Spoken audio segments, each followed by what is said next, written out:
अस्सलाम वालेकुम everyone. Okay, हम स्टार्ट करते हैं। मुझे बताइएगा मेरी स्क्रीन शेयर हो रही है?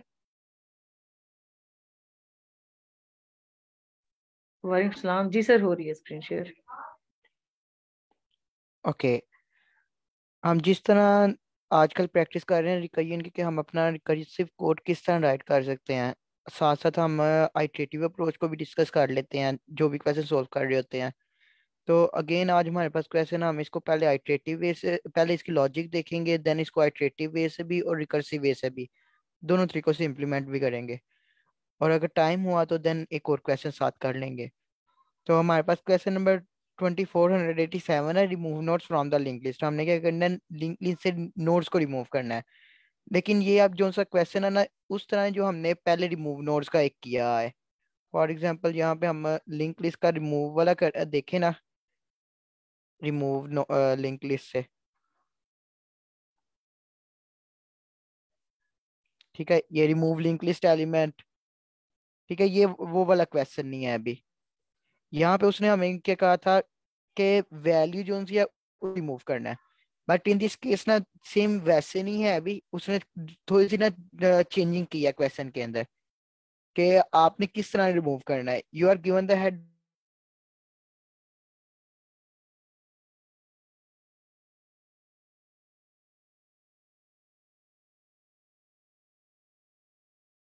Anywhere to the right side of it. हमने क्या करना है, हर नोट की राइट साइड की तरफ देख।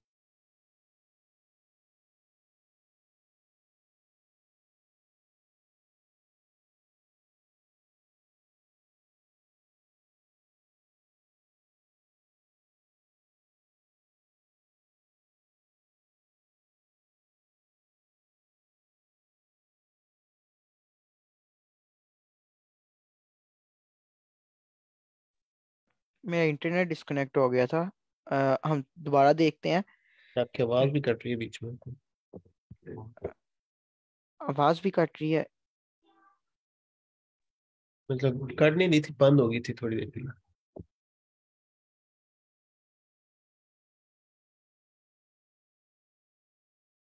जी सर, अब ठीक है, कंटिन्यू करें। ओके, अब आ रही है मेरी आवाज?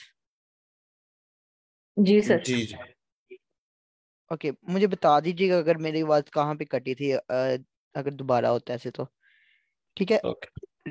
Remove every node which has a node with the strictly greater value anywhere to the right side। हमने क्या करना है, राइट, हर नोड की राइट साइड की तरफ देखना है। और ये देखना है कि वो अगर उसकी वैल्यू स्ट्रिक्टली ग्रेटर है कि नहीं। स्ट्रिक्टली ग्रेटर से क्या मुराद है? फॉर एग्जांपल हमारे पास ये 3 है, इससे स्ट्रिक्टली ग्रेटर का ये मुराद है इससे बड़ी वैल्यू। ठीक है, मतलब जितनी मर्जी बड़ी हो, अगर वो बड़ी है तो देन वो स्ट्रिक्टली ग्रेटर है। अगर वो जो वैल्यू इसके बराबर है तो इट मींस वो हमारे पास इससे ग्रेटर नहीं है, इसके बराबर है, देन हमने उसको रिमूव नहीं करना। ठीक है। अगर हम क्वेश्चन के अंदर देखें तो return the head of modified link list. हमारे पास एग्जांपल नंबर 1 के अंदर ये लिंक लिस्ट गिवन है, 5 2 13 3 और 8।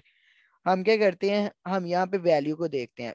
5, ठीक है, उसके बाद 2 है, तो हमारे पास फिर देन 3 है। अब ये 3 को देखे ना, तो 3 के हमारे पास जो सा इस साइड की तरफ जो सी नोड्स हैं, हमने ये करना है उन नोड को डिलीट कर दिया।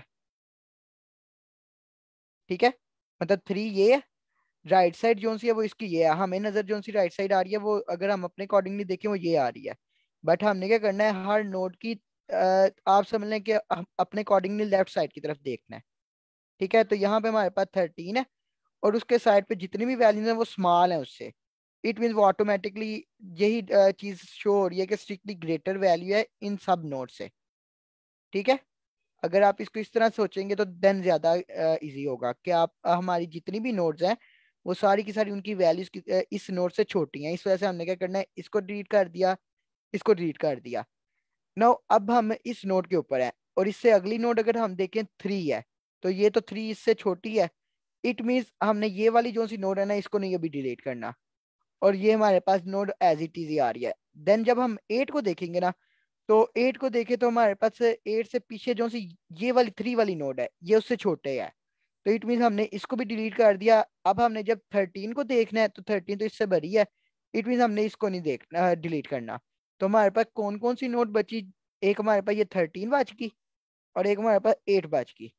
तो इट मीन हमारे पास दो नोट्स बची हैं 13 और 8। हमने क्या किया है, इनको डिलीट जो सा रिटर्न करवा दिया।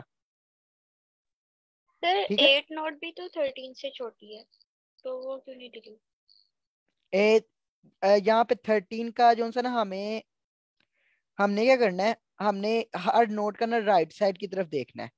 फॉर एग्जाम्पल, अगर हम 13 के जो सा ना, बाय डिफॉल्ट हमारी जो राइट साइड है वो कौन सी है, अगर हम ये राइट साइड है हमारी और ये लेफ्ट साइड है, अगर हम स्क्रीन की तरफ ही देख रहे हो। ठीक है, तो यहाँ पे देखें तो यहाँ पे हमारे पास 13 है। तो 13 के राइट साइड पे तो हमारे पास 3 है। ठीक है, और हमारे पास जो सा 13 के लेफ्ट साइड पे हमारे पास 2 है। तो इन दिस केस हमें थोड़ा सा ना कंफ्यूजन होगी कि हमारे पास ये स्ट्रिक्टली ग्रेटर वैल्यू जो सी है, ठीक है, उसको डिलीट करना है। ठीक है, तो इन दिस केस तो ये स्मॉल आ रही है, तो इसको क्यों डिलीट कर रहे हैं इसको। मैंने किस तरह समझा है, हम इसको इस तरह समझ सकते हैं कि जो हमारा ये राइट है ना और जो ये लेफ्ट है, हम इसको जरा ऑपोजिटली सोचें कि हमारा जो सा नोड के अकॉर्डिंगली ये राइट है और ये लेफ्ट है। ठीक है। नो अब इसको देखते हैं, हमारे पास ये नोड आई, इस नोड के क्योंकि लेफ्ट साइड पे कुछ नहीं है अभी, तो इट मीन्स हमने क्या किया है, इसको अभी ये जो सा ना अपने पास रखा है, अभी इसको डिलीट नहीं किया। लेकिन जैसे ही हम 2 पे आए तो 2 के इस साइड की तरफ ग्रेटर वैल्यू आ रही है। ठीक है, मतलब 2 के अकॉर्डिंगली। और जब हम 13 के अकॉर्डिंगली देखेंगे तो ये छोटी आ रही है, बट इसके अकॉर्डिंगली जब हम देखेंगे तो ये बड़ी हो रही है। हमने क्या किया, 13 के अकॉर्डिंगली जितनी भी वैल्यूज उसके आ रही है ना, यहाँ पे हमने क्या किया, उसको डिलीट कर दिया। फॉर एग्जाम्पल, जो सी हमारे पास ये नोट 13 वाली लाइन एक्सप्लेन कर रही है, note 13 is to the right of 5, मतलब 5 की भी राइट पे है। और note 13 is to the right of 2, मतलब 2 के भी राइट पे है। ये लाइन इस चीज को डिफाइन कर रही है, लेकिन समझने के लिए आप इसको समझ सकते हैं। ठीक है, लेकिन जब हम 8 के अकॉर्डिंगली देखेंगे तो नोट 8 किसके राइट पे पड़ी है, 3 के राइट पे पड़ी है। ठीक है, लेकिन 8 के अकॉर्डिंगली ये लेफ्ट पे पड़ी है। ठीक है, मतलब इसको थोड़ा ना समझने में आपको थोड़ा अपोजिट सोचना पड़ेगा कि जिस नोड को डिलीट करना है, ठीक है, जिस नोड को डिलीट करना है हमारे पास वो चाहिए। ठीक है, फॉर एग्जांपल 5, तो 13 जो सा है वो किसके राइट पे है, 5 के राइट पे है। इट मींस हमने इसको डिलीट करना है। फिर जब 2 को देखना है तो 13 किसके राइट पे है, 2 के राइट पे, इसलिए हमने इसको डिलीट करना है। फिर 8 के मतलब 8 किसके राइट पे है, 3 के राइट पे है, इसलिए इसको डिलीट करना है। लेकिन अगर दूसरे वे से सोचे, मतलब जो सा मैं पहले वे बता रहा था, तो इन दैट केस हम ये कह सकते हैं कि हम एक बड़ी नोट ढूंढे। ठीक है, फॉर एग्जांपल ये हमारे पास एक बड़ी नोट आ रही है अभी के लिए, और उससे पीछे जितनी भी स्मॉल नोट्स आ रही हैं, मतलब यहाँ पे देखें तो 5 भी स्मॉल है, 2 भी स्मॉल है। तो ये उसके, अगर हम ये कहें कि राइट साइड की तरफ सारी वैल्यूज पड़ी हुई हैं। ठीक है, तो इस वजह से हम क्या कर रहे हैं, इनको डिलीट कर रहे हैं क्योंकि वो उससे छोटी आ रही हैं। सेम एज इट इज, जब हम मजीद आगे जाएंगे, जो 3 से अगर हम इस साइड की तरफ देखें तो ये तो वैल्यू बड़ी है, इट मीन इसको नहीं हम डिलीट करेंगे। लेकिन जब 8 पे आएंगे ना, तो 8 के जो सा हमारे पास यहाँ पे देखेंगे इस साइड की तरफ, तो ये वैल्यू छोटी आ रही है, तो इसको हमने क्या किया, इसको डिलीट कर दिया। ठीक है, राइट सर। मतलब इसको समझने के दो डिफरेंट वेज है, बेशक आप इस तरह समझ लें और बेशक आप जिस तरह उसने एक्सप्लेन किया उस तरह समझ लें। ठीक है, तो क्वेश्चन क्लियर हमने करना है क्या, देन इसकी हम लॉजिक डिस्कस करते हैं।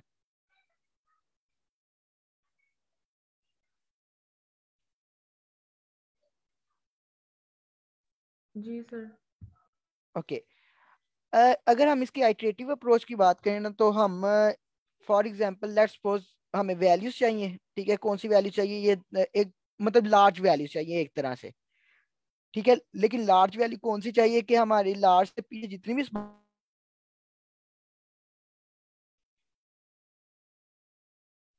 सर आपकी आवाज चली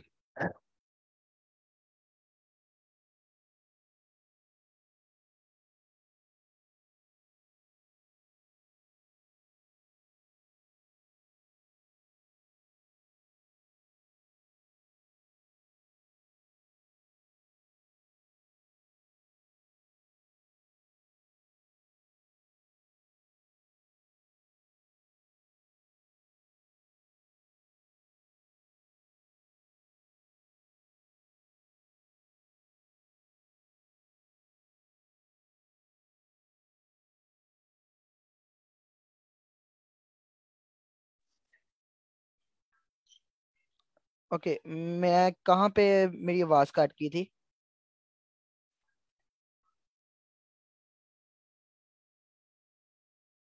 सर आप सॉल्यूशन बताने लगे थे, ओके, कोड लॉजिक। हाँ जी, मैं कह रहा था मैंने क्या किया, मैंने एक स्टैक जनरेट कर लिया यहाँ पे। ठीक है, और स्टैक के अंदर जो सी मैं एंट्री यहाँ पे वैल्यू लिखूंगा ना, वो बाय डिफॉल्ट वैल्यू नहीं होगी, वो नोड पूरी पड़ी होगी। ठीक है, मतलब अगर मैं 5 लिख रहा हूँ ना, इट मीन वहां पे ये 5 नोड पड़ी है, मतलब ये कंप्लीट पड़ा है। ठीक है, तो मैं वैल्यू वैसे लिखूंगा यहाँ पे। ओके, तो ये हमारे पास जो सा एक स्टैक क्रिएट हो गया, ये हमारे पास स्टैक आ गया। मैंने क्या किया, वैल्यू जो आ रही है ना, तो उसको मैंने क्या किया, इसके अंदर इंसर्ट कर दिया। ठीक है, पहली वैल्यू आई है इसलिए इसको तो इंसर्ट होना ही होना था। अब जो सी मेन, अब सेकंड वैल्यू से ना हमारा कंपैरिजन एक तरह से स्टार्ट होगा। अगर हमारी ये वाली जो सी नोड की वैल्यू है, अगली जो सी हर नोड है उसकी वैल्यू छोटी आ रही है, मतलब फॉर एग्जांपल ये मैं करंट नोड कहता हूँ। ठीक है, ये करंट नोड है। अगर करंट की वैल्यू, करंट नोड वाली की वैल्यू छोटी है हमारी इस नोड की वैल्यू से, देन हमने क्या करना है, इसको इंसर्ट कर देना है। ठीक है, फॉर एग्जांपल 5 है, तो अब 2 आया, करंट के अंदर 2 आया, तो इट मीन 2 जो है वो वैल्यू छोटी है, इसलिए हमने क्या किया, उसको भी इंसर्ट कर दिया यहाँ पे। ठीक है, नो अब करंट जो है उसको हमने आगे काट देना, क्योंकि 2 हमारा यहाँ पे हो गया है, अब करंट हमारा यहाँ पे है। अब 13 आया है, अब क्या 13 की वैल्यू बढ़ी है? 13 की वैल्यू जो सी है ना, हमारी उसकी पिछली नोट से वैल्यू जो सी है उससे बढ़ी है, मतलब पिछली नोट की वैल्यू कहाँ पे बढ़ी है, वो ये एक तरह से बढ़ी है। ठीक है, तो ये 2 जो सा है वो हमारा लेस देन है 13 से, तो इट मीन हमारी ये कंडीशन क्या हो रही है, ट्रू हो रही है। देन हमने ये करना है, हमने डिसाइड किया था कि जो वैल्यू क्योंकि बड़ी आ रही है, तो उससे पीछे जितनी भी छोटी वैल्यूज होंगी ना, छोटी वैल्यूज होंगी, उनको डिलीट करना है। तो इट मीन्स अब 13 को मैं जब इंसर्ट करना है, तो उससे पहले मुझे क्या करना पड़ेगा, ये वाली जो छोटी वैल्यूज होंगी ना, उनको डिलीट करना है। तो मेरे पास जो सा 13 आया, 13 से पीछे 2 को देखा, मतलब 2 कहाँ पे पड़ा है, ये स्टैक के टॉप के ऊपर पड़ा है। तो 2 जो सा वो छोटा था 13 से, इसको डिलीट कर दिया स्टैक में से। नो, उससे उससे भी निचली जो सी वैल्यू है स्टैक के ऊपर वो देखी, 5 जो है वो 13 से छोटा है, इसको भी डिलीट कर दिया। अब क्योंकि स्टैक ही एम्प्टी हो गया है, इट मीन मजीद डिलीशन नहीं होगी, जस्ट हम क्या करेंगे, जो सी अब 13 वाली वैल्यू है उसको पुश कर देंगे, वैल्यू को इंसर्ट कर देंगे स्टैक के अंदर। ठीक है, अब हमारे पास 13 आ गया, और करंट को क्या करेंगे, आगे कर देंगे। नाउ अब जो सा 3 वैल्यू है, अब 3 अगेन छोटी आ रही है, जब छोटी आ रही है अगेन उसको इंसर्ट करना है, यहाँ पे हमने क्या किया, इंसर्ट कर दिया। अब हमारे पास करंट अगेन जो सा एक नंबर आगे चला गया, अब 8 आया। तो क्या ये हमारी जो सी 3 ले है लेस देन है 8 से, इट मीन हमारी ये कंडीशन ट्रू हो रही है। हमने अगेन क्या करना है, स्टैक के अंदर जितनी भी 8 से छोटी वैल्यूज है ना पीछे, उनको पॉप करवा देना है। तो इट मीन्स हमारे पास जो सा पॉइंटर पहली दफा 3 का कंपैरिजन करेगा, 3 छोटा है इसको डिलीट करवा देगा। फिर 13 का करेगा, 13 तो बड़ा है, इट मीन्स वो डिलीट नहीं करवाएगा। तो फिर जब डिलीट नहीं होगा तो हमारे पास 8 जो है वो इंसर्ट होगा, हो जाएगा स्टैक के अंदर, और हमारे पास करंट जो है वो आगे चला जाएगा। अब करंट क्योंकि नन हो गया, यहाँ पे नन है, तो इट मीन्स हमारा जो सा कोड यहाँ पे अभी स्टॉप हो गया है, हमारी वाइल कंडीशन एक स्टॉप हो गई है। अब हमारे पास ये स्टैक के अंदर जो है ना वो नोड्स पड़ी हैं, बट हमें तो उसको as a link list return करना है, मतलब जो रिक्वायर्ड आंसर है वो as a link list return करवाना है। तो इट मीन्स हम दोबारा से एक जहाँ पे एक फॉर लूप लगाएंगे, और क्या करेंगे, ये जो सी नोड होगी ना, फॉर एवरी नोड हम क्या करेंगे, उससे अगली नोड को उसका नेक्स्ट क्रिएट करते जाएंगे। फॉर एग्जांपल यहाँ पे मेरे पास वैल्यू आई, ठीक है, मैं फॉर लूप लगा रहा हूँ इस स्टैक के बेस के ऊपर। पहली जो सा मेरे पास नोड कौन सी है, मैं उसको एन कह रहा हूँ। ठीक है, मैंने क्या किया, 13 उसको रख लिया। अब जो सा इसका जो नेक्स्ट है, मैंने क्या किया, उससे अगली जो नोड ली उसको मैंने लिया, और उसके नेक्स्ट के अंदर मैंने ये नोड रखवा दी, और फिर उससे नेक्स्ट पे आया तो वो तो है ही बिल्कुल एम्प्टी है, इट मीन मैं स्टॉप हो गया, और मेरे पास ये एक लिंक लिस्ट बन गई है, और मैंने ये जो सा हेड है ना इसको रिटर्न करवा दिया। ठीक है, क्लियर है इतना? ये हमारा जो सा iterative approach in this case हमारे पास ये आंसर बन गया। जी सर क्लियर है। ओके, हम इस अप्रोच को इम्प्लीमेंट कर लेते हैं, और देन जो सा हम रिकर्सिव अप्रोच की तरफ जाते हैं। फर्स्ट ऑफ ऑल हमने कहा कि हमें एक स्टैक चाहिए, मैंने यहाँ पे एक स्टैक जनरेट कर लिया, और स्टैक के अंदर जो सा ना इनिशियली विद एम्प्टी है वो। नो, अब मैंने क्या किया, एक करंट का पॉइंटर बना लिया जो कि कहाँ पे है, हेड से स्टार्ट हो रहा है। ठीक है, मतलब हेड से स्टार्ट होने का मतलब क्या है, इस जगह पे स्टार्ट हो रहा है यहाँ पे। ठीक है, क्योंकि इससे शुरू में कोई वैल्यू नहीं आई, इट मींस ये ऑटोमेटिकली आगे ना स्टैक के अंदर अपेंड हो जाएगा। ठीक है, अब मैं क्या कर रहा हूँ, वाइल जब तक मेरे पास करंट जो सा वो नॉट इक्वल टू नन, मतलब करंट के अंदर कोई ना कोई वैल्यू रहती है, तब तक जो सी ये लूप चलेगी। नो, हमने डिसाइड किया था कि वैल्यू को इंसर्ट करने से पहले हमने चेक करना है कि आज उनसे स्टैक के टॉप के ऊपर जो वैल्यू है वो हमारे से मतलब छोटी है। अगर छोटी है तो देन उसको पॉप करवाना है। इट मींस वाइल स्टैक के जोन से, अगर पाइथन में बात करें, बेशक आप उसको इस तरह कर सकते हैं, मतलब -1 इंडेक्स दे लें। अगर दूसरी लैंग्वेज में इंप्लीमेंट करना है तो आपको क्या करना पड़ेगा, यहाँ पे स्टैक के मतलब टॉप इंडेक्स चाहिए तो लेंथ ऑफ स्टैक -1 यहाँ पे देना पड़ेगा। ठीक है, मतलब वो ऑटोमेटिकली उसका टॉप इंडेक्स हमें यहाँ पे मिल जाएगा। ठीक है, अगर आप सिंपली -1 भी करें तो पाइथन के अंदर ये वर्क करेगा। ये हमारे पास टॉप आ गया, मतलब स्टैक के टॉप के ऊपर जो वैल्यू है डॉट वैल, अगर वो वैल्यू लेस देन आती है हमारी जो करंट की वैल्यू से है, ठीक है, तो देन तुमने क्या करना है, स्टैक के अंदर से पॉप करवाते जाना है। ठीक है, मतलब ये स्टैक के अंदर से वैल्यूज क्या करेगा, 1 बाय 1 पॉप करवाता रहेगा। ठीक है, और अब यहाँ पे एक कंडीशन आ सकती है कि स्टैक ही एम्प्टी हो गया है, तो इन दैट केस जो सा हमारे पास यहाँ पे हुआ है कि 13 आया है, और 13 से जो से पहले इंसर्ट वैल्यूज दो हुई हैं वो दोनों ही छोटी थी।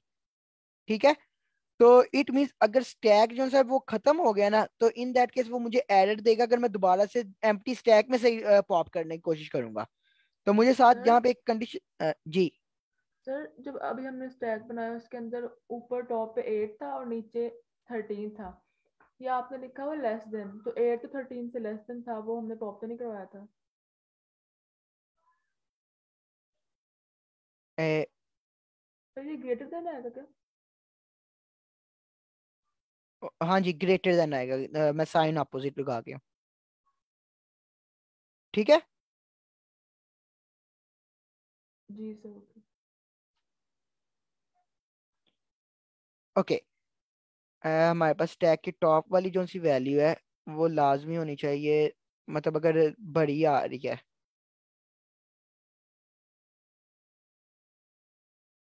नहीं बड़ी नहीं आ रही, हमने उसको पॉप करवाना है, छोटा ही होगा। मतलब करंट की वैल्यू से क्या मुराद है, करंट की वैल्यू हमारे पास 13 है। ठीक है, और 13 के अकॉर्डिंगली हमने क्या करना है, कंपैरिजन करना है, ये स्टैक के अंदर हमारे पास इससे पिछली वैल्यूज पड़ी हुई हैं। ठीक है, अगर ये वैल्यूज जो सी हमारे पास छोटी आ रही हैं, मतलब स्टैक के टॉप पे वैल्यू जो सी है वो छोटी ही है, तो इट मींस देन हमने उसको डिलीट करना है। अगर वो बड़ी होगी देन वो डिलीट नहीं करेगा। ठीक है, यहाँ लेस देन के साइन ही आएगा। ठीक है, सर अभी आपने जो स्टैक बनाया तो इसमें सबसे टॉप पे 13 था, ये फिर क्लियर हुआ है? नीचे 2 था, फिर 5 था।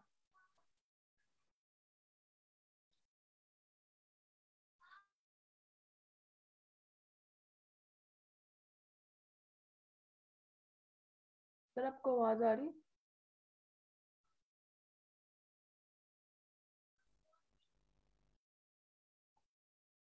जी आ रही है मुझे आवाज।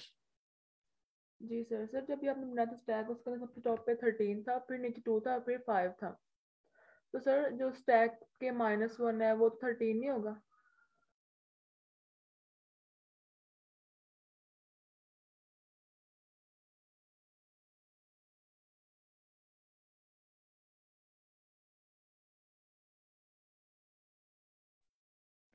मेरी आवाज आ रही है?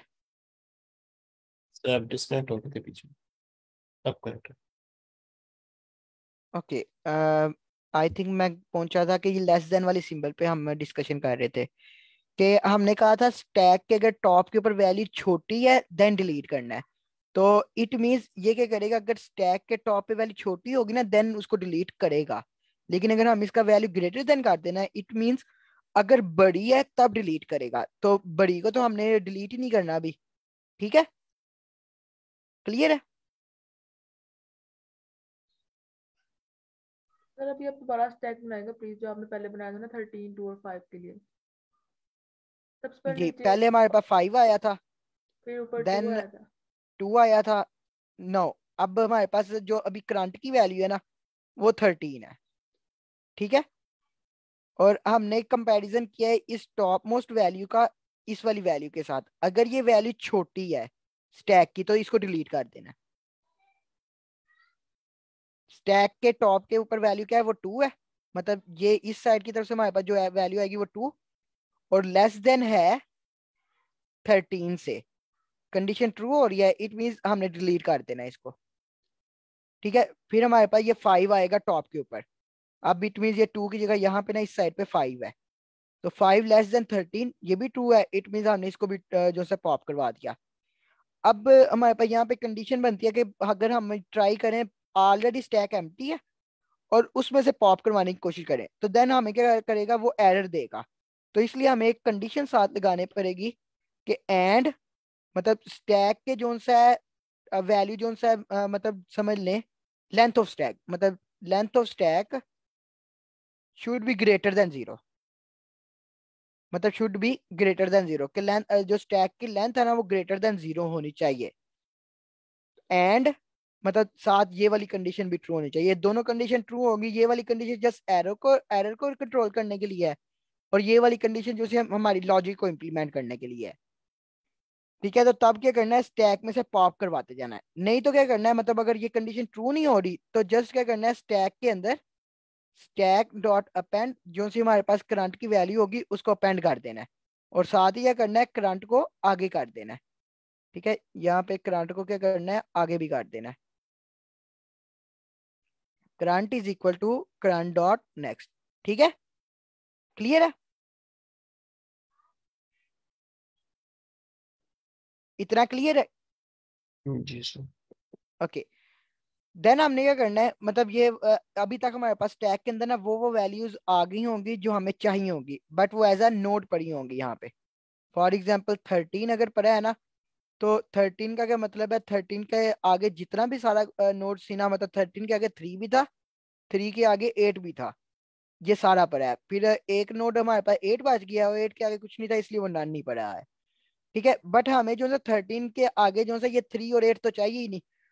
मतलब 8 जो सा हमें इस तरह हम इसको डायरेक्ट 13 को ना डायरेक्ट 8 के साथ कनेक्ट करना है हमें किसी तरह।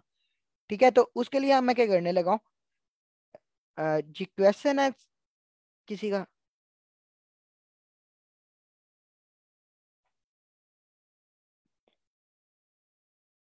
मैं क्या कर रहा हूँ, एक आंसर की ना एक डमी सी नोट बना रहा हूँ मैं, बाय एट द एंड इसका जो है ना नेक्स्ट जो सा इसको सेंड करूंगा। ठीक है, जो रिटर्न करवाऊंगा इसका नेक्स्ट रिटर्न करवाऊंगा।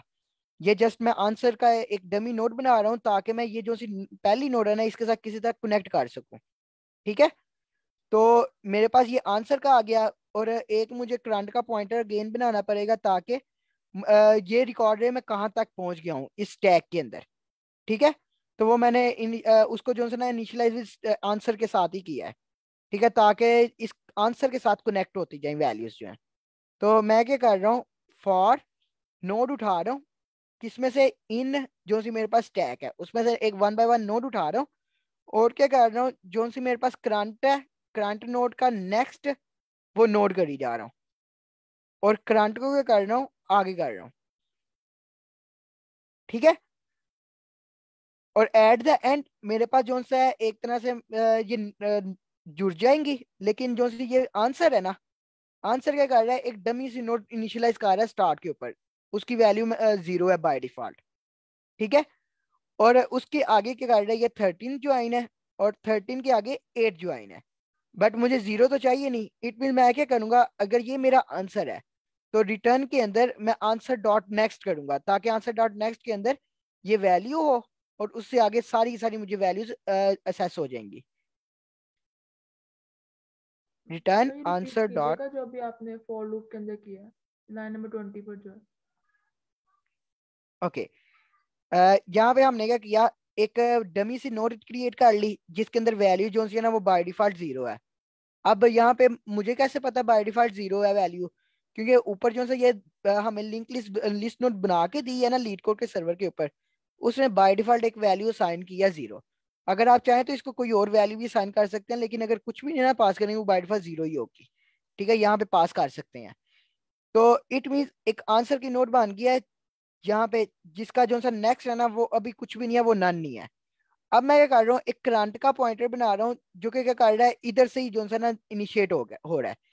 ये मैं करंट का क्यों बना रहा हूँ, क्योंकि मुझे ना ये वाला पॉइंटर साथ साथ चलाना पड़ेगा। यहाँ पे ये आंसर तो मेरे पास एक रिकॉर्ड बन गया है कि यहाँ से ये नोड जो सी लिंक लिस्ट है ना वो स्टार्ट हो रही है। बट करंट जो सा ये मुझे हेल्प करेगा कि अगली नोड मैंने किस नोड के साथ ज्वाइन करनी है। अभी अब मैंने क्या किया, स्टैक के अंदर अभी तक कौन सी दो नोड्स पड़ी थी मेरे पास, एक 13 पड़ा था, ठीक है, और एक मेरे पास जो सा 8 पड़ा था, दो नोड्स पड़ी थी। सर मैंने 3 फॉर लूप रिमूव हो गया, मतलब जो ऊपर वाइल लूप लगाई उसके अंदर कौन सी वाली, ये 3। 5, 2 और 3। जी सर, सर 3 भी रिमूव हो गया अंदर। बिल्कुल 3 भी रिमूव हो गया। जब हमारे पास 8 का कंपैरिजन हुआ है ना, 8 से पीछे 3 जो है वो छोटा था, तो इट मीन्स 3 जो है वो लेस देन है 8 से। ये हमारी कंडीशन ट्रू हो रही थी। तो उसने क्या किया, इस वाली नोड को पॉप करवा दिया, खत्म कर दिया, ठीक है। Okay sir. तो सर जब ये ऊपर वाला लूप एंड हुई तो वो करंट 8 पे था, तो इसका मतलब उसने करंट की वैल्यू के अंदर चेंज किया और उसको आंसर के इक्वल किया, क्योंकि आपने ऊपर भी करंट बनाया हुआ है एक।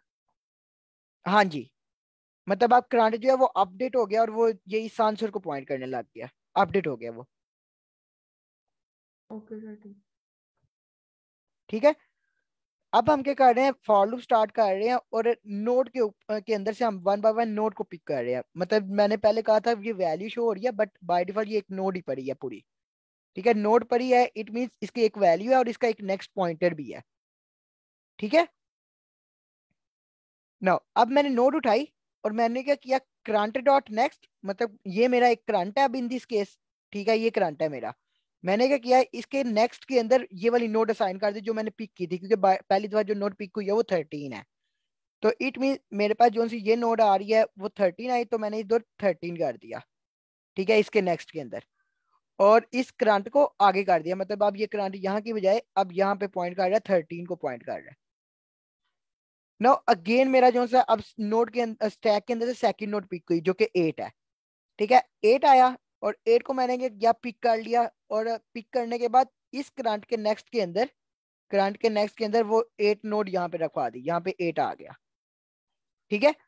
और जब मेरे पास 8 आ गया और साथ में मैंने क्या किया, करंट को भी आगे कर दिया, ठीक है। और अब जो सा मेरे पास स्टैक बिल्कुल, मतलब स्टैक की सारी नोड ना आइटरेट हो गया। मैं 13 को भी ले लिया, 8 को भी ले लिया और ऊपर कुछ भी नहीं है, एम्प्टी है, यहाँ पे कुछ भी नहीं है।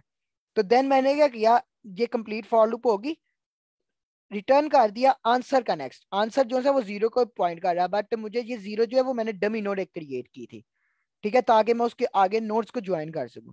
तो मुझे क्या करना पड़ा, आंसर का नेक्स्ट रिटर्न करवाना पड़ा जो कि ये है 13। तो ये जब मैं 13 रिटर्न करवाऊंगा तो ऑटोमेटिकली मेरा सारे के सारे अगली वैल्यूज कनेक्ट हुई होंगी, ठीक है। जी सर।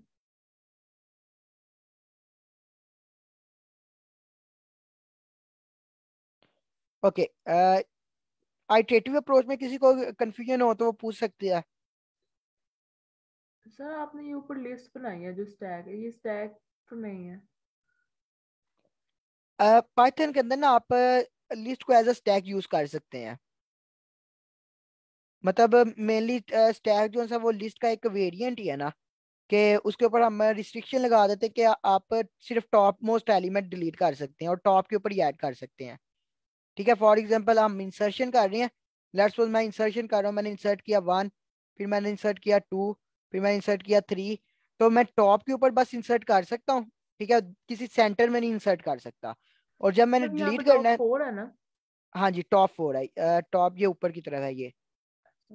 सर इस लिस्ट के अंदर सबसे पहले 5 आएगा, फिर 2 आएगा और फिर 13 आएगा, सर ऐसे ही है ना। 5 कहाँ पे आएगा, 5 तो है नहीं। नहीं सर, ये मैं जो हमने कोड अच्छा, लिखा है ना उसके हाँ जी, अकॉर्डिंग। हाँ जी 5 आएगा, फिर 2 आएगा, फिर 13 आने की कंडीशन ये थी कि उससे पिछले सारे छोटे डिलीट कर देने हैं, ठीक है। लेकिन अगर हम इंसर्शन की बात करें, सिर्फ इंसर्शन की, तो इन दैट केस, मतलब डिलीशन की नहीं अभी मैं बात कर रहा, तो हमारे पास पहले 5 आएगा, ठीक है, 5 के बाद 2 आएगा, 2 के बाद 13 आएगा, 13 के बाद अगेन 3 आएगा, 3 के बाद अगेन 8 आएगा। तो जब डिलीट करना है तो पहले 8 डिलीट होगा, ऐसा नहीं होगा कि पहले 5 डिलीट हो जाए, 2 कोई भी एक वैल्यू हो, जो टॉप मोस्ट एलिमेंट होगा वो सबसे पहले डिलीट होगा। 8 डिलीट हुआ, फिर 3 डिलीट होगा, फिर 13 डिलीट होगा, फिर 2 डिलीट होगा, फिर 5 डिलीट होगा। ठीक है, ये स्टैक की प्रॉपर्टी होती है। जी सर। सर अभी यहाँ पर सर ये स्टैक -1 पे 13 नहीं आएगा क्या? क्योंकि 13 हमारे एंड पे होगा जब तक वो आगे लूप चल रही होगी। -1 के ऊपर हमारे पास 8 पहुंच जाएगा एट द एंड जाके, स्टैक के टॉप के ऊपर। स्टैक के -1 पे 8 आएगा ना? हाँ जी। तो यहाँ पर स्टैक के -1 की वैल्यू लेस देन होनी चाहिए करंट डॉट वैल्यू के। स्टैक के -1 की वैल्यू लेस देन होनी चाहिए जी करंट डॉट वैल्यू से जी।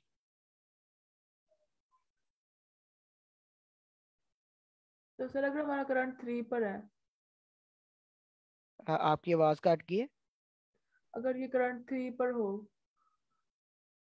हाँ जी।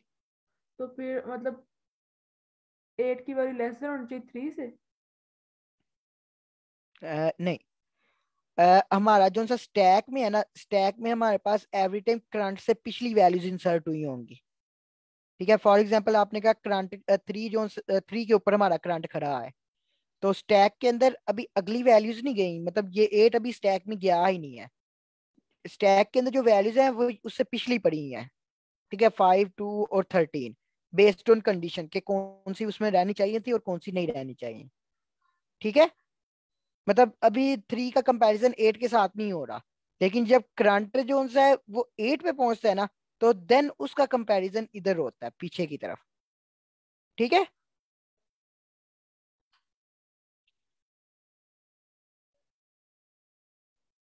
सर अभी ना ये जो मतलब आप 13 को रखे ना, आप लेकिन इसको ना 13 तक रखें और इसके अंदर बताएं कि करंट कौन सा है और स्टैक -1 कौन सा है।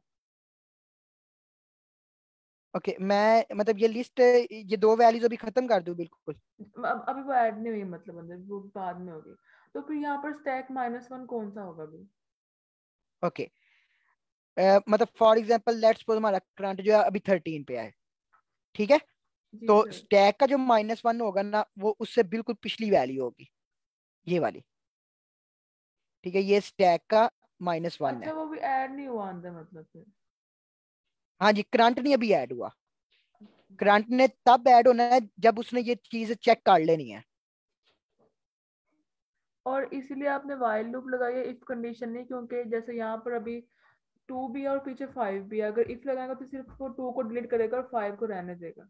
एग्जैक्टली exactly, बिल्कुल। मतलब अच्छा। हमने सारी वो वैल्यूज डिलीट करनी है जो उससे छोटी हैं। अगर मैं इफ लगा देता हूँ सिर्फ वो ये डिलीट करेगा, बट ये अभी भी पड़ी रहेगी, तो वो हमारा आंसर गलत हो जाएगा। ओके सर ठीक। ओके, अगर हम इसकी टाइम कम्प्लेक्सिटी की बात करें तो इसकी जो टाइम कम्प्लेक्सिटी है ना वो ऑफ एन है, क्योंकि हम ये करंट का पॉइंटर यूज कर रहे हैं और वो क्या कर रहा है, कंप्लीट लिस्ट के ऊपर चल रहा है। ठीक है, और देन ये भी जो है ना, आप इसको कह सकते हैं, हो सकता है कि ये भी बस के सिनेरियो में ऑफ एन नहीं चले, ये सारी की सारी नोड हमें चाहिए हो। ठीक है, तो सर आपने हमारे अंदर भी एक पास वाइल लूप यूज किया है तो वो नहीं करेगी कुछ भी? ये वाली जो सी वाइल लूप है ना, मतलब फॉर एग्जांपल इसको हम ओके, फॉर एग्जांपल हमारे पास ये सारी वैल्यूज इंसर्ट हुई हैं। ठीक है, ओके, हम इसको ना फिर एम कह सकते हैं। ठीक है, मतलब ये कंप्लीट एन नहीं होगा, जरूरी नहीं ये कंप्लीट एन हो, बट ये एम हो सकता है। मतलब इसको मैं एम कह रहा हूँ और इसको आउटर आउटर लूप को ना एन कहते हैं। ठीक है, तो इन वर्स्ट केस ये एम टाइम चलेगा, तो हम इसको मल्टीप्लाई कर देंगे। ठीक है, तो हमारे पास एन मल्टीप्लाई बाय एम हो जाएगा। ठीक है, और अगर एम जो सा है वर्स्ट केस पे इक्वल हो जाता है एन के, मतलब एम की भी वैल्यू जो है वो एन ही हो जाती है, तो देन वो एन स्केयर में चली जाएगी। ठीक है, तो हमारी टाइम कम्प्लेक्सिटी की वर्स्ट केस सिनेरियो में एन स्केयर हो जाएगी। ठीक है, और जी सर। स्पेस हमारी जो सी है वो भी ऑफ एन होगी, क्योंकि हम एक स्टैक जनरेट कर रहे हैं और स्टैक के अंदर हमें नहीं पता कि कितनी वैल्यूज जो सी इंसर्ट होंगी। ठीक है, हो सकता है वो सारी की सारी हो, तो इस वजह स्पेस जो सी है वो ऑफ एन होगी। ठीक है,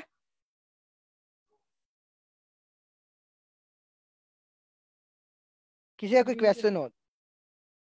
ओके देन हम इसका आइटरेटिव अप्रोच को देख लेते हैं। हम क्या कर रहे हैं, क्योंकि वैल्यू जो सी हमने वो अस्सलाम डिलीट वालेकुम कर। तलाल, वालेकुम सलाम sir. Thank you very much, बहुत अच्छा आपने एक्सप्लेन किया। अच्छा, अगर स्टैक में हमारे पास हमेशा जो टॉप एलिमेंट है उसकी एक्सेस होती है, राइट, इस एलिमेंट को हम डिलीट कर सकते हैं, तो कौन सा ऐसा डाटा स्ट्रक्चर है कि जिस तरह अगर हमने कोई मिडिल एलिमेंट डिलीट करना है, जिस तरह फर्ज करें कि हमने एक डाटा स्ट्रक्चर में से कोई हमारे पास एरे है या लिस्ट है या लिंक लिस्ट है या क्यू है या स्टैक है, हमने मिडिल एलिमेंट करना है डिलीट, तो कौन सा डाटा स्ट्रक्चर बेहतर होगा उसके लिए? स्टैक में तो नहीं भाई हम कर सकते हैं, कि स्टैक में अगर आपने मिडिल एलिमेंट डिलीट करना है तो आपको पहले तो टॉप तमाम एलिमेंट्स डिलीट करने पड़ेंगे, फिर आप मिडिल एलिमेंट में जाएंगे, उनको कहीं स्टोर करना पड़ेगा, फिर दोबारा स्टैक क्रिएट करना पड़ेगा। कौन एग्जैक्टली आप सर। लोग, सर मतलब उसके सबसे लिए क्वेश्चन है कि जी जी बताइए। सर उसके लिए जो से ना हमारे पास लिस्ट यूज हो सकती है, अरे या लिस्ट कर सकते हैं, ठीक है। हम्म। तो लेकिन उसके केस के ऊपर भी ना, अगर आप मिडल एलिमेंट डिलीट करते हैं ना, आपकी टाइम कम्प्लेक्सिटी रिमूवल की जो है ना वो ऑफ एन होगी। उसकी रीजन ये है कि बाकी जितने भी उससे अगले एलिमेंट होंगे ना, फॉर एग्जांपल हमारे बिल्कुल, पास ये अरे है, ठीक है। बाकी एलिमेंट सारे शिफ्ट करने पड़ेंगे हमें, और एरे की चूंकि एग्जैक्टली कांस्टेंट, एरे में चूंकि हम साइज चेंज नहीं कर सकते, हम्म। तो एरे तो कांस्टेंट साइज होती है, तो इन द एंड हमें फर्क नहीं पड़ेगा। आपने एक एलिमेंट, आपने 10 एलिमेंट्स डिलीट भी कर दिए, लेकिन आप एरे का साइज नहीं कम कर पाए, क्योंकि एरे का साइज तो आपने शुरू में इसको डिक्लेयर कर दिया था कि 10 है, मतलब 100 एलिमेंट्स है। तो उस सिलसिले में फिर कौन सा आपका मतलब डाटा स्ट्रक्चर ज्यादा बेहतर है? सर इन ये दैट जो केस लिंक लिस्ट लिस्ट है जो ना, है। ये जो लिंक लिस्ट है ना, ये इसका सबसे बड़ा एडवांटेज यही है कि इसमें हम ये काम कर सकते हैं, चाहे डबली है या सिंगली लिंक लिस्ट है, क्योंकि आप मेमोरी सेव कर पाते हैं लिंक लिस्ट में, क्योंकि एक तो डायनामिक मेमोरी एलोकेशन है, आप जब नोट्स डिलीट कर देते हैं तो वो मेमोरी आपके पास दोबारा वापस आ जाती है। तो ये जो इस तरह के, जिस तरह वो मैम भी क्वेश्चन कर रही थी, अब देखें हमने हम स्टैक यूज क्यों करते हैं, हम लिंक लिस्ट क्यों नहीं यूज करते कई जगह पे, कि हमें तो सिर्फ टॉप एलिमेंट की एक्सेस है। लिंक लिस्ट में हम, लिंक लिस्ट में भी हमें हेड की एक्सेस होती है, लेकिन हम बड़े आराम से नेक्स्ट एलिमेंट्स पे जा सकते हैं, हमें वो डिलीट नहीं करने पड़ते। तो इसकी बेसिक वजह कम्प्लेक्सिटी और मेमोरी है। लिंक लिस्ट में अगर आप देखें ना, जिस तरह अभी ये यहाँ पर बनी है, लिंक लिस्ट में आपका एक नोड होता है, आपको उसका नेक्स्ट एलिमेंट भी चाहिए होता है। डब्ल्यू लिंक लिस्ट में आपको उसका प्रीवियस एलिमेंट भी चाहिए होता है, उनके एड्रेसेस आपको सेव करने पड़ रहे होते हैं। तो आपकी मेमोरी कंजम्पशन ज्यादा हो जाती है रिलेटिव टू अगर आपने सिर्फ अपनी एक एरे बनाई हुई है या एक लिस्ट बनाई हुई है, ठीक है। तो जो मेमोरी आपकी यूज हो रही है ना एक डाटा स्ट्रक्चर को क्रिएट करने के लिए, वो ज्यादा है डब्ल्यू लिंक लिस्ट में या सिंगल लिंक लिस्ट में रिलेटिव टू एरेज, ठीक है। स्टैक का भी यही आप देखें ना, क्यू में हमारे पास, क्यू और स्टैक में फर्क क्या है? फर्स्ट इन फर्स्ट आउट और लास्ट इन फर्स्ट आउट है, right. Stack last in first out है, queue first in first out है, लेकिन क्यू में भी हमारे पास डबल एंडेड क्यूज हैं, जिसमें आप लेफ्ट और राइट दोनों से एलिमेंट्स इंसर्ट और डिलीट कर सकते हैं। तो ये सारी डाटा स्ट्रक्चर, जब हमें कोई प्रॉब्लम मिलता है ना, तो हमने वो डाटा स्ट्रक्चर यूज करना होता है जो उसके लिए अप्रोप्रिएट हो। अगर हम हर जगह डब्ल्यू लिंक लिस्ट यूज करना शुरू कर देंगे तो काम तो हमारा हो जाएगा, राइट, लेकिन जो मेमोरी हम एलोकेट करेंगे उस डाटा स्ट्रक्चर के लिए वो ज्यादा है, हम उससे कम मेमोरी में वो काम कर सकते हैं, ठीक है। जिस तरह अगर आप स्टैक की भी मेमोरी एलोकेशन देखें, एरे से ज्यादा है, क्योंकि देखिए ना सिर्फ आप एक एलिमेंट स्टोर करते हैं, आपको ये भी चाहिए कि उससे नेक्स्ट एलिमेंट कौन सा है। आप देखें ना, आप अगर एरे में आपको क्या है, एरे में आपको सिर्फ इंडिसेस चाहिए 0 1 2 3, और आप कोई भी एलिमेंट कहीं पे भी एक्सेस कर सकते हैं। स्टैक में आपको क्या, आपको नेक्स्ट का एड्रेस चाहिए होता है। जब आप टॉप डिलीट करते हैं तो आपको पता होता है, आप मतलब टॉप डिलीट किस तरह होता है स्टैक में, आपका एक पॉइंटर होता है जो टॉप पे होता है, आप उसको डिलीट करते हैं पॉइंटर को, अब पॉइंटर ने नेक्स्ट एलिमेंट पे जाना है, तो आपको पता होना चाहिए कि नेक्स्ट एलिमेंट कहाँ पड़ा हुआ है। अब ये एरे में इंडिसेस तो नहीं पड़े होते इसमें, इसमें फिर आपको एड्रेस पता होना चाहिए कि नेक्स्ट एलिमेंट कहाँ पड़ा हुआ है। तो उस मतलब आपकी मेमोरी कंजम्पशन थोड़ी सी ज्यादा हो जाती है रिलेटिव टू अगर हम एरे यूज करें। तो अगर आपका प्रॉब्लम एरे से सॉल्व हो रहा है तो आपको वहाँ स्टैक, क्यू या डबल डबल लिंक लिस्ट की जरूरत नहीं है। लेकिन अगर आपको ऐसा आपका प्रॉब्लम है, जिसमें अब ये प्रॉब्लम है जो तलहा ने बड़ा अच्छा एक्सप्लेन किया, आप देखिए ना, जहाँ पर स्टैक की रिक्वायरमेंट है वहां पर आप स्टैक यूज करते हैं। स्टैक की मेमोरी कंजम्पशन थोड़ी सी ज्यादा है, लेकिन ये प्रॉब्लम उससे सॉल्व हो जाता है। अगर इसी प्रॉब्लम को हम सिंपल एरे से करना शुरू करेंगे तो आई एम नॉट श्योर कि वो थोड़ा सा मुश्किल हो जाएगा। और अगर आप डब्ल्यू लिंक लिस्ट करेंगे तब भी सॉल्व हो जाएगा, लेकिन हमने बहुत ज्यादा मेमोरी यूज कर, तो जो selection of an appropriate data structure है ना एक प्रॉब्लम के लिए, वो इम्पोर्टेंट है। और हमें थोड़ा सा ये देख समझना होता है कि जो स्टैक हम क्रिएट किस तरह करते हैं, स्टैक में हम नेक्स्ट एलिमेंट एक्सेस किस तरह करते हैं। कैसे आप कहते हैं ना हम टॉप एलिमेंट डिलीट कर दिया, क्या हुआ बेसिकली एक नोड बना हुआ था, राइट, एक स्ट्रक्चर बना हुआ था जो डिलीट हुआ, वो मेमोरी फ्री हुई, और उस स्ट्रक्चर में हमें ये पता था कि नेक्स्ट एलिमेंट कौन सा पड़ा हुआ है। उस स्ट्रक्चर के कुछ एलिमेंट्स थे, राइट, हमें पता था एक स्ट्रक्चर अगर आप बनाएं इस केस में तो हमें उसकी वैल्यू होगी कि उसका वैल्यू क्या है, और हमें ये भी पता होना चाहिए कि इससे नेक्स्ट एलिमेंट कहाँ पड़ा हुआ है, ताकि जब हम उसको डिलीट करें तो हम नेक्स्ट एलिमेंट पे आ जाए। ये एरे की तरह नहीं है कि हमें सिर्फ इंडिसेस पता होंगे। तो डाटा स्ट्रक्चर्स में ये चीज़ इंपॉर्टेंट हमें होती है कि हम कौन सा डाटा स्ट्रक्चर किस टाइम पर यूज करें। मतलब सबसे बेहतर जिस तरह मैं समझता हूँ कि हर प्रॉब्लम जो है वो डब्ल्यू लिंक से सॉल्व हो जाता है, लेकिन वो ज्यादा मेमोरी कंज्यूम होती है, तो हमें फिर उसका, इसलिए अगर आप देखें ना प्रैक्टिकल चीजों में डब्ल्यू लिंक लिस्ट बहुत कम यूज होती है, क्योंकि मेमोरी कंजम्पशन बहुत ज्यादा हो गई है। ठीक है, वो हम सिर्फ डाटा एक स्ट्रक्चर ही बनाने के लिए हमें इतने इतने एलिमेंट्स, एक नोड के लिए उसकी वैल्यू चाहिए, नेक्स्ट चाहिए, प्रीवियस चाहिए, ठीक है, तो वो हमारे पास मेमोरी कंजम्पशन ज्यादा हो रही है, एड्रेसेस सेव करने पड़ रहे हैं हमें, जो कि एरे के केस में नहीं होते। एरे तो कॉन्टिन्यूस मेमोरी होती है, हमें जीरो इंडेक्स पता है, हमें वन इंडेक्स का जरूरत नहीं है कि हम स्टोर करें कि उसकी कहाँ पर उसका एड्रेस क्या है, उसके एड्रेस के लिए कितने बाइट्स हमें चाहिए। ठीक है, चलिए, thank you very much, thank you. चला मैं कभी आता हूँ आपके में, माशाल्लाह आप बहुत अच्छा एक्सप्लेन करते हैं और आप काफ़ी इफेक्टिवली कंट्रीब्यूट करते हैं, तो हम सब आपसे बड़ा सीखते हैं। Thank you very much. चलिए शुरू कीजिए दोबारा। Thank you sir.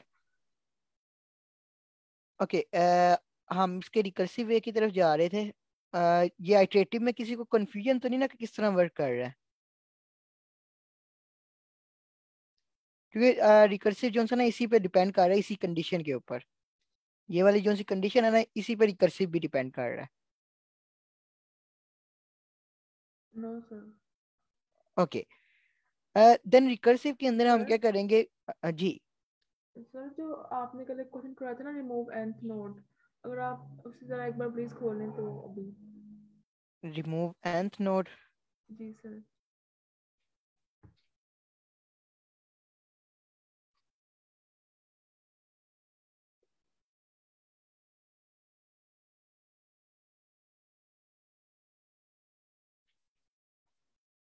जी जी सर, इसको रन कीजिएगा सर प्लीज।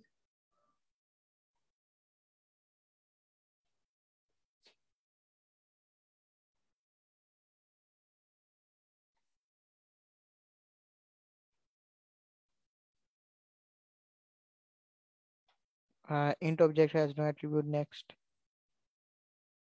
ओके, प्रीवियस ये आ रहा है। सर, ये हमारा प्रीवियस 3 बना था और फिर हमने 4 को डिलीट किया था उसके जरिए। जी ओके ओके, ये जोन्स है ना हमारे पास वैल्यू हेड डॉट नेक्स्ट।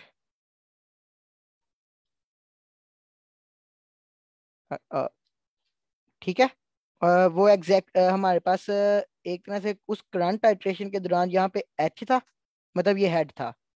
तो हमने ये करना था, मतलब बैक में प्रीवियस तो 3 था, मतलब ये 3 नंबर नोड था। ठीक है, हमने ये करना है, इस हेड का नेक्स्ट क्या करना है, हेड डॉट नेक्स्ट। ठीक है, वो यहाँ पे प्रीवियस डॉट नेक्स्ट में से लिखा गया, हेड डॉट नेक्स्ट आएगा। ठीक है, सर मतलब प्रीवियस भी यही है और हेड भी यही है? फॉर दैट करंट आइट्रेशन के लिए ना हेड ये है, मतलब रिकर्सिव हो रही थी ना कॉल्स, जी ये सर। पहली रिकर्सिव कॉल थी, उस रिकर्सिव कॉल के दौरान ये हेड था, फिर ये रिकर्सिव कॉल थी, इस रिकर्सिव कॉल के दौरान ये वाला हेड बन गया था, फिर ये रिकर्सिव कॉल थी, इस रिकर्सिव कॉल के दौरान ये वाला हेड था, फिर ये रिकर्सिव कॉल थी, इस रिकर्सिव कॉल के दौरान ये वाला हेड था, और ये वाली रिकर्सिव कॉल के दौरान ये वाला हेड था। अब हमने डिलीट करना था बेस्ड ऑन इस प्रीवियस वाली वैल्यू के। कि जो सी प्रीवियस वाली वैल्यू है क्या वो बन रही है, मतलब ये 1 नंबर नोट था, ये 2 नंबर था, ये 3 नंबर था, ये 4 नंबर था और ये 5 नंबर था। तो हमने देखना था कि ये जो प्रीवियस की वैल्यू है वो इक्वल आती है n+1 के। ठीक है, तो इन जिसके इक्वल आ रही थी, तो हमने क्या किया, इस रिकर्सिव कॉल के दौरान इसका नाम हेड था, इस नोड का नाम।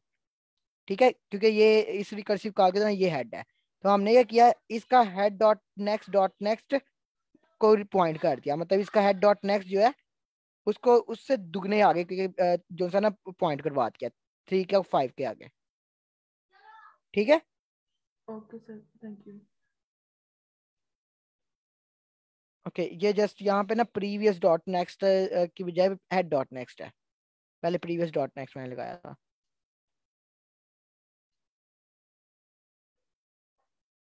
ओके हम उसके रिकर्सिव वे के ऊपर देख लेते हैं। तो रिकर्जन के अंदर ना यही कंडीशन मेनली ना इम्पोर्टेंट रोल है जो सी प्ले करेगी।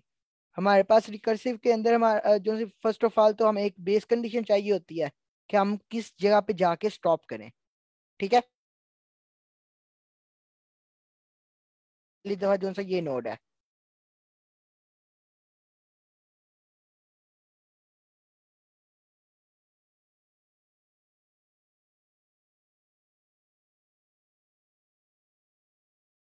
सर आपकी आवाज नहीं आ रही।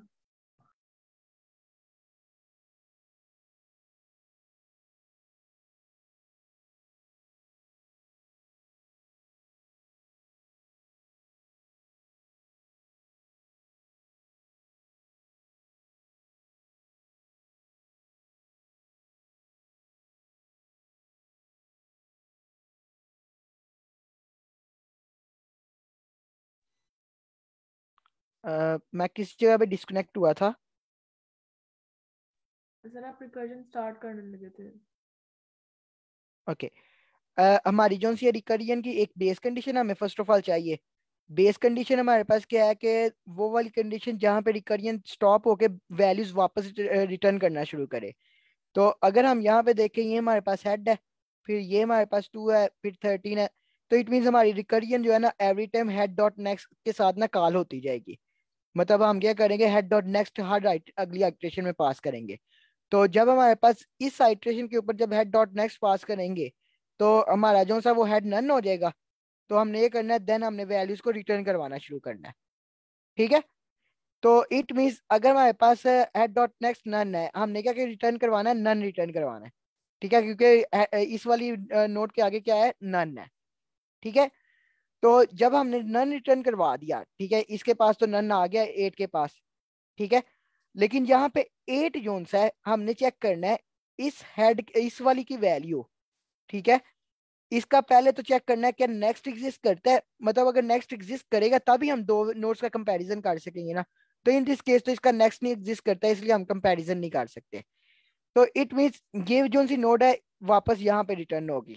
ठीक है, मतलब ये जो सी नोड है हमें यहाँ पे वैल्यू रिटर्न करवाएगी। अब हमने क्या करना है, इस 3 का और इस 8 का, इन दोनों का आपस में कंपैरिजन करना है। अगर ये वाली जो सी करंट वैल्यू ये छोटी है, तो देन हमने क्या करना है, इसको डिलीट कर देना और रिटर्न जो वैल्यू होनी है वो ये वाली वैल्यू रिटर्न होनी है 13 को।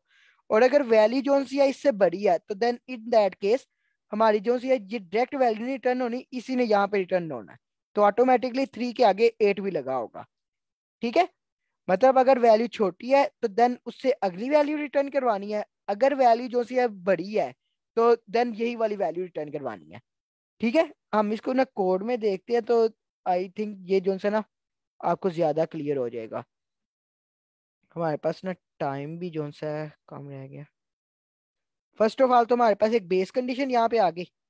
ठीक है, बेस कंडीशन के हमने जो सा अभी डिसाइड किया कि इफ अगर हमारे पास जो सा है head equal equal to none है, हेड की value equal equal to none आ जाती है, तो देन तुमने क्या करना है, रिटर्न नन करवाना है, रिटर्न नन।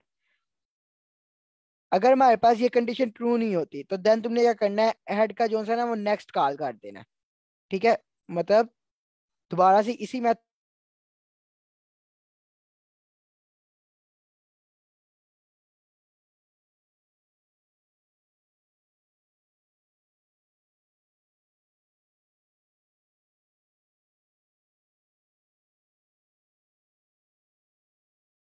को कॉल करना है हेड डॉट नेक्स्ट में क्यों रख रहे हैं, क्योंकि फॉर एग्जांपल हमारे पास ये वाली जो सी है ना नोड है, ठीक है, ये हमारी एक नोड है, हेड है, तो हमने इसके नेक्स्ट के अंदर वो वाली वैल्यू रखनी है जो यहाँ पे रिक्वायर्ड चाहिए होगी, ठीक है। तो इस वजह से हम क्या कर रहे हैं, हर दफा हेड के नेक्स्ट के अंदर वैल्यू रख रहे हैं, ठीक है। हमारे पास ये वैल्यू आ गई। अब वो वाली कंडीशन के हमने कौन सी वैल्यू रिटर्न करवानी है, फॉर एग्जांपल हमने क्या ये 3 रिटर्न करवाना है इस 13 को, मतलब 13 को जब हमने वैल्यू को रिटर्न करवानी है, क्या हमने 3 रिटर्न करवाना है या हमने 8 रिटर्न करवाना है, वो वाली कंडीशन चेक करने के लिए हम यहाँ पे अब कंडीशन यहाँ पे जो सा कंडीशन लगाने लगे हैं, ठीक है, कि इफ अगर हमारे पास हेड डॉट नेक्स्ट एग्जिस्ट करता है, हेड डॉट नेक्स्ट इसलिए शर्त है एग्जिस्ट करना चाहिए कि अगर 8 है हमारे पास हेड, तो इसका कंपैरिजन हम नन के साथ तो ना कर सकते भी, तो इट मीन हमें जो है ना 2 नोड चाहिए। तो इस वजह से ये वाली कंडीशन इसलिए लग रही है कि अगर हमारे पास हेड का नेक्स्ट एग्जिस्ट करता है एंड साथ हेड जो सी मतलब हेड डॉट वैल है, मतलब इसकी वैल्यू जो सी है वो छोटी है head dot next dot val से, ठीक है। तो इन दैट केस तुमने क्या रिटर्न करवाना है, तुमने जो सा उसका हेड डॉट नेक्स्ट रिटर्न करवा देना है, मतलब इसके अकॉर्डिंगली कंपैरिजन करें कि अगर ये हमारी हेड है, अगर हेड डॉट वैल मतलब हेड की वैल्यू क्या 3 और हेड डॉट वैल नेक्स्ट की क्या वैल्यू है 8, क्या वो छोटी है, तो देन रिटर्न क्या करवाना है, हेड का नेक्स्ट, मतलब हेड ये था उससे अगली नोड रिटर्न करवानी है, ठीक है, ये वाली 8 रिटर्न करवानी है। तो रिटर्न करवानी है हेड डॉट नेक्स्ट। अगर ऐसा नहीं है, मतलब ये नहीं है, तो देन रिटर्न जस्ट करवा देना है वही वाला हेड, ठीक है, मतलब वही वाले हेड से क्या हम मुराद है, इसी चीज को रिटर्न करवा देगा 3 को ही, हो सकता है कि ये इक्वल आ रही हो तो हमने उसको भी रखना है, तो इन दैट केस वो इसी नोड को रिटर्न करवा देगा, तो ऑटोमेटिकली इस 8 के साथ अगला 8 कनेक्ट है, ठीक है। तो ये हमारा जो है ना रिकर्सिव वे के अंदर ये कॉलिंग हो रही है इसके।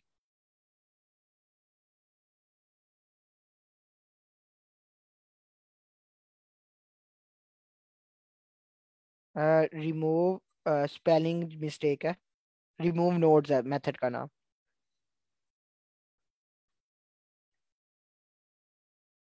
ठीक है। मेनली डिपेंडिंग अगेन इस कंडीशन के ऊपर ही कर रहा है कि वहां पे हम स्टैक के अकॉर्डिंगली कंपैरिजन कर रहे थे, बट इन दिस केस हम क्या कर रहे हैं, हर जो सी प्रीवियस नोड है ना उसके नेक्स्ट के साथ कंपैरिजन कर रहे हैं, ठीक है। फॉर एग्जांपल ये हमारी एक नोड है हेड, तो हमने ये किया इसके नेक्स्ट के साथ कंपैरिजन किया है, अगर वैल्यू छोटी है तो छोटी है इट मीन हमने उसको नहीं लेना, हमने उसकी अगली वैल्यू को लेना है, ठीक है। अगर वैल्यू बराबर है या बड़ी है तो देन हमने उसी को लेना है, ठीक है।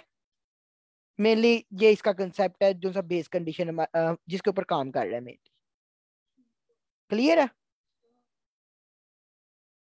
जी सर क्लियर है।